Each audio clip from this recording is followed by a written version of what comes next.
என்ன சொல்ல மண்ணு வாழும் மத்தவங்க கண்ணு படும் அந்த கதை இப்ப உள்ள சந்ததிங்க கேட்க வேணும்.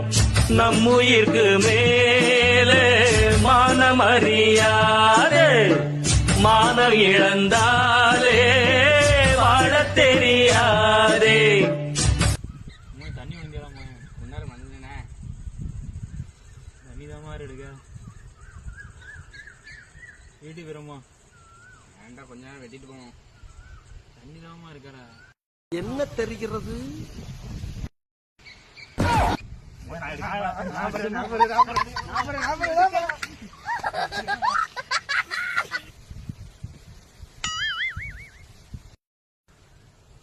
அதை ஏன்டா குடிக்காது? வண்டிக்கு வாங்கிச்ச பெட்ரோல்ரா.